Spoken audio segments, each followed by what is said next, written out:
Hello ladies and gentlemen, welcome back to the pawn tension issue. I have already covered a queen's gambit pawn tension with c4 d5. Today we are going to multiply that by 2 and we are going to add the d4 c5 tension, the total chaos. There was actually a noticeable demand for this to be covered, so I'm very happy to continue the previous video and talk about this pawn tension. This is a lot harder to understand and a lot of people get confused, and usually they make a fair few typical mistakes that I would like to cover now so that you gain a better understanding about how to play and what to look out for in this massive tension. The number one thing is that usually speaking, this type of tension after certain trades traditionally tend to lead to 3 different pawn structures, and none of those are better for one side than the other. And that's what really makes this whole setup particularly unique, because you need to have a very sound understanding of those pawn structures. So what pawn structures am I talking about? Obviously, and actually this is best demonstrated if I give you a new board with the Tarrasch, which right away jumps into this scenario. So the two most typical setups that can occur from this position is the isolated pawn that can happen after take, take, take, and take. And again, I would like to stress that this is not better for either side. This is just a very commonly known middle game structure, and you need to know the strategies for this structure in order to make an educated decision on whether you want to enter it or not. Another very common structure, and now I'm going to play a few doozies to get there, is the so-called hanging pawn structure, where again, the key to the matter is to know how to play against and with the hanging pawns. The strategy, by the way, is almost identical to the isolated pawn, which I talked about in many videos already in the past. Against the IQP, you want to trade and simplify down to an endgame. The same is applicable against the hanging pawns. Black's policy is to try to trade, and play a preferable endgame where the middle pawns are actually quite vulnerable, and the same applies for the IQP as well. So these are the two, and then occasionally we do get a pawn structure which is quite funky, and I'm again going to play a few weird moves to actually get this on the board, which is the pawnless middle game, when again it usually depends on piece placement, better mobility, better development, and so on. So these are the generics, but now I'm going to show you a few exact situations to highlight some of the most common mistakes to guide your way in the jungle of this massive tension. One mistake that I see occurring on a regular basis is that people play the move b6 way too soon when the queen side is entirely undeveloped and the king is stuck in the middle. This move is most certainly a recipe for disaster, and actually usually people, when they play this move, they feel very much like they have done something really awesome, because not only does it help to develop the bishop, but it also backs up the pawn. So in their mind, whereas neither of them is actually relevant. The problem here is that this is non-developed, non-center, hardly center move, and therefore it's a waste of time. And usually when we have got such lead in development, we can turn this situation to our benefit by drastically changing the structure, which is going to look like this. We take this, and now we go check. And that is a very annoying move, because a regular block would immediately lose the d5 pawn to various ideas. Actually, not knight d5, because then in the end our bishop would get checked down, but bishop c6 definitely does win material. With bishop d7, you take. Again, the knight can't take because d5 hangs. And so the queen has to take, and now comes a supremely annoying knight e5, and now black falls apart because development isn't completed. The king is stuck in the middle, and after knight check, knight d7, rook d1, black can't complete development without losing at least a pawn.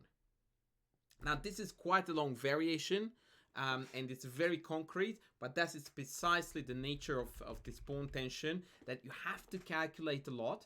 and you have to reckon with all kinds of scenarios. So this is actually quite taxing, but the guidelines are there. Like, this is not an acceptable move. Knight c6 would have easily kept black in the game when none of these captures inflict any major damage on black whatsoever.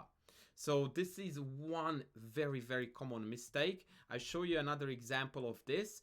This is actually a grandmaster game where, again, in this hedgehog setup where black is meant to play c takes d4, they erroneously played d5, which essentially reverses the problem, because it's not like black played b6, bishop b7 too soon. That was fine, but they shouldn't have mixed it with the d5 move together. This is only sound if this is already played and black is castled. And again, the punishment is top notch. We take, knight e5 castles, then we take c5, we take d5, and then queen b3. This is a move to remember. It's a super cool idea. Hitting the bishop on b7, and tragically for black, there is no good way to cover the bishop and retain the guard on the d5 pawn. For example, queen c8 sufficiently covers the bishop, but that gives up guarding the pawn on d5. The game ended in an even more tragic manner, because black took with the knight, queen b3 was played, and after queen b6, bishop takes d5, black took on b3, and the bishop took back, and white ended up a piece up. But obviously, even after takes, knight takes, queen takes, loses a piece again. So queen d5 has to be played, and after queen d5, white is not only a pawn up, but structurally every single possible way is completely killing it. So that was another way to exploit the tension. The superior development usually means that by you taking first, you will be able to exploit your opponent's backward development and strike a hole in the defense. Our next example is going to be one where I'm going to show you a scenario where you do want to enter a isolated pawn story. So in this position, black played bishop d6. Now this is not really a blunder, by my measure at least, because after takes, it looks like we just entered a totally regular IQP. However, if you have got very good understanding of the IQP structures, then you know that the number one thing to do, blockade the d-pawn, 2, trade pieces like there was no tomorrow. And here, if you calculated the take, you will see that knight d4 actually invites a fair number of trades. And after bishop takes e2, knight c e2, there is a second pair of trade on the menu, and it's very easy for white to complete development with b3, bishop b2, and white is already clearly ahead, because white's strategy to trade down and play an advantageous endgame is quite close indeed. And so in this case, if I had played this with black, I would have taken on c4 to preempt the possibility of whites to enter the IQP, lure the bishop to c4, thus opening up this pin, and perhaps even throw in a6 with a potential queenside expansion idea on b5. And also now we are potentially threatening to take. Note that take, knight takes d4 is no go because of queen takes, and taking here and then here is very greedy, because the king again is stuck in the middle. So for example, queen d4, bishop b5, followed by bishop e3. Again, we blasted the position open against our own king with black. That's no-go zone. So we go a6, cutting out all kinds of shenanigans, and then bishop e7 castles, and black has a perfectly fine game. But the telling example here, in my opinion, is to see this trick that after take, we have knight d4, and now pieces are inevitably coming off. If takes, then either ed wins by force, because now this is hanging, and if take, check, bishop e7, rook e1, and then black won't be able to castle. So this is just terrible. And after takes, as I said, we have got the ultimate setup to enter an advantageous endgame. And last but not least, I'm going to show you an all-time classic. This is a tremendously good and famous game. Two world champions are battling it out. Boris Spassky in the white trunks against the legend himself, Misha Tal, in the black trunks. Tal plays c5, creating and inviting the tension. Now, in this case, almost certainly what Misha was hoping for was exactly what happened, which was the trade down to hanging pawns. Now, the reason why this was not really a good choice, in my opinion, is because White very clearly doesn't have easy access to masses of trades, and it's not so easy to play against the pawns either. So I think that it would have been more beneficial to continue developing and retaining the tension on the board, but he did what he did.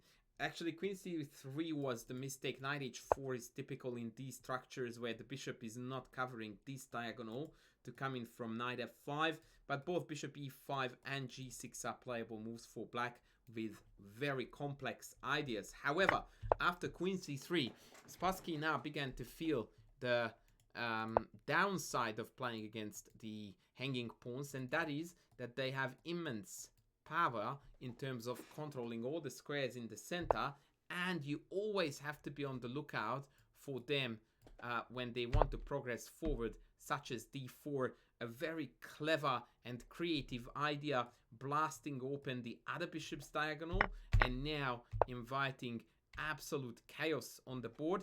Against knight takes d4, I think bishop f4 was the idea, creating a pin, bringing the queen up to d6, hitting here, and so on. And against queen takes d4, he has knight c5, and all of a sudden all the files and diagonals have opened up and the queen got caught in the middle of crossfire. It is just very ugly. Knight d3 and bishop h2 threats can't be parried at the same time, so black is actually losing here already. So Spassky went queen a5, but now came a vicious attack. Knight e5, excuse me, bishop e5, knight c4, and after rook d5, White's fate is sealed because bishop takes h2 is coming no matter what. Queen d2 check, and the very famous Greek gift sacrifice decided the game. At this point, the engine tells us that this is already a mate in 7. A beautiful demonstration of White entering a pawn structure where he didn't really have the tools and the means to actually play the correct strategy, the trades, the open files, the diagonals. It just wasn't there. In fact, it was all there for black, who managed to break through in the center and exploit his superior development and more meaningfully placed pieces. So once again, I would like to stress that in order to understand this pawn tension in the center, the key for you first and foremost is to understand really well IQP, hanging pawns. If you have got a very good understanding of these two structures, then the next thing that you really need to get into is regularly, and by regularly I mean on every single move, you calculate the consequences of all the captures. You can't skip them, because every single move changes the character of the position, so that we have to reckon with it. And as soon as you see a lemon like b6, you immediately go like, well, that's weird. And since there is an immense tension in the center, by the way, weird moves are far more likely to immediately attract brutal punishment, because just there is so many tactical opportunities on the board for you to go after them.